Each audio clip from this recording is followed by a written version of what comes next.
cuál va a ser el aporte que va a hacer Oscar Oslak a, a la definición sobre el Estado. Bueno, él va a hacer una diferenciación entre el concepto de Estado, el concepto de Estado-Nación y la definición en torno a la idea de la nación para marcar algunas de sus características en esta famosa obra que es La formación del Estado argentino, obra del año 1997, que se sigue trabajando en un montón de cátedras en distintas universidades, más que nada historia, sociología y también vinculadas a la ciencia política. Y un Oscar Oslak, como algunos lo deben conocer, un sociólogo argentino muy importante que formó parte de numerosos centros de estudios y de investigación, dirigiéndolos en distintas universidades, como es el caso de la Universidad Torcuato Di Tella, investigador superior del CONICET, fue también, realizó también estudios en administración pública en la Universidad de California, se graduó también como doctor en ciencia política por esa misma universidad, y que bueno, que acá hace su humilde aporte al conjunto de teorías relacionadas a la noción del Estado, a entender este fenómeno, ¿no? Y bueno, como les planteaba antes, cuando hablábamos de Carlos Vilas la importancia de su definición, pensando el Estado como un acto de voluntad colectiva, Ollak va a tener una visión bastante parecida. Va a plantear que el Estado se constituye, o mejor dicho, que es el pueblo quien a través de las estructuras de poder el que va a constituir el Estado. Es decir, que le atribuye todo el protagonismo principalmente a la sociedad civil, al pueblo argentino, en este caso, bueno, porque analiza el Estado argentino, el pueblo argentino, que va a ser el elemento, el instrumento necesario para la conformación del Estado. Y que se produce en relaciones históricas complejas que tienen que ver con los recursos materiales disponibles. Este componente del material es muy importante en el análisis que va a realizar el autor del caso argentino, explicando entre otras cuestiones por qué no funcionó lo que él denomina como el intento más orgánico de la conformación de un Estado, que fue la Confederación Argentina, eh, las estructuras, o mejor dicho, las relaciones de poder y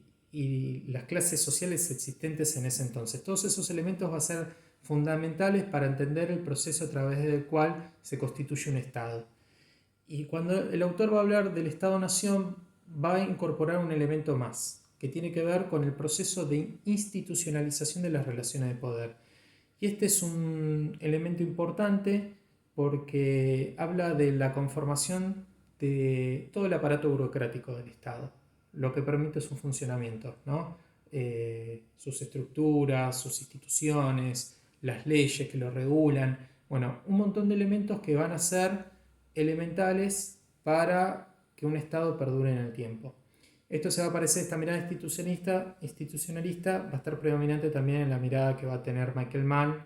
y es la visión por ahí heredada del Estado racional burocrático que planteaba Weber hace más de un siglo atrás. Entonces, la cuestión del Estado-Nación va a radicar fundamentalmente en eso, en este proceso de institucionalización, en lo que respecta a la organización del poder y en el ejercicio de la dominación política. Esto es importante, que estos tres elementos son fundamentales para entender cuándo hablamos de un Estado-Nación. Y bueno, en Argentina todo este fenómeno, en cierta manera, se produjo entre el año 1853 con la Constitución Nacional y el año 1880 como hecho simbólico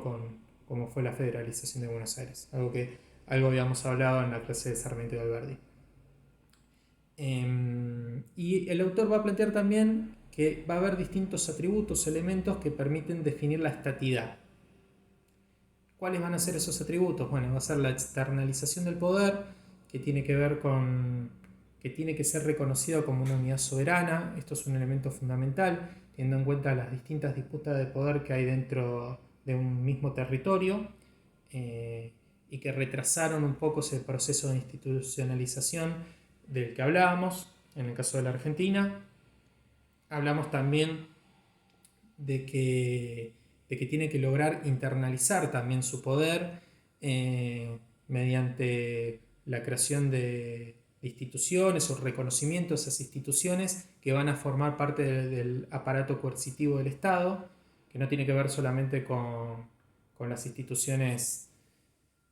por ahí más evidentes, como es el ejército, sino que tienen que ver con otros elementos también como son las leyes que determinan el monopolio centralista del poder por parte del Estado-Nación.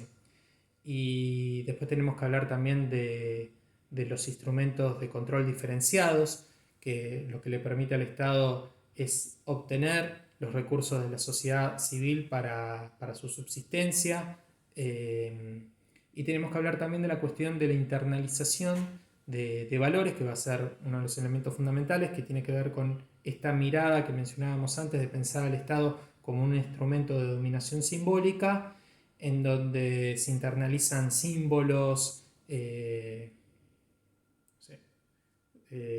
ideas, valores dentro de un marco común que permite lograr un proceso de identificación del sujeto con su tierra y con su estado, y también establecer lazos de solidaridad social. Y bueno, como les mencionaba, este es un elemento clave para entender la dominación simbólica que ejerce el Estado.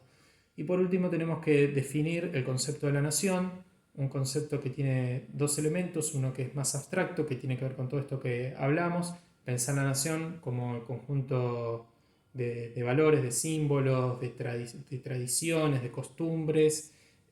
a través de la cual el sujeto logra una identificación con su país, y por el otro lado un instrumento, y esto es lo novedoso de la mirada de Oslak, un elemento material que tiene que ver con la conformación o el desarrollo de un modelo económico nacional que en cierta manera integre a las economías regionales dentro de un marco más general y amplio, que bueno, en Argentina, como ustedes saben, fue un modelo agroexportador, en donde esto terminó repercutiendo en la centralización y el fortalecimiento del poder en pocas manos, que eran las manos de la oligarquía. Y en Europa pasó algo similar, en el caso de la burguesía, que también el autor cita. Entonces, estas tres van a ser las definiciones que realiza el autor. Alguna cosa más para mencionar. Esta cuestión, nosotros hablábamos del Estado por un lado y de la sociedad civil por el otro. A medida que pasa el tiempo y que se producen modificaciones dentro de la sociedad civil, estas terminan influyendo necesariamente dentro de la órbita estatal, dentro de las estructuras, los organismos que forman parte del Estado. Y esto lo podemos ver con la modificación de leyes, por ejemplo, a partir de las manifestaciones que realizan la sociedad en reclamo de determinados derechos. Podemos mencionar, por ejemplo, los derechos conquistados por la comunidad LGTB, como el matrimonio igualitario, la ley de identidad de género. Es decir, que la sociedad civil también puede influir dentro de las estructuras estatales, como las estructuras estatales pueden influir también en el devenir de los acontecimientos dentro de la sociedad civil. Bueno, espero que se haya entendido y lo seguimos en los siguientes videos.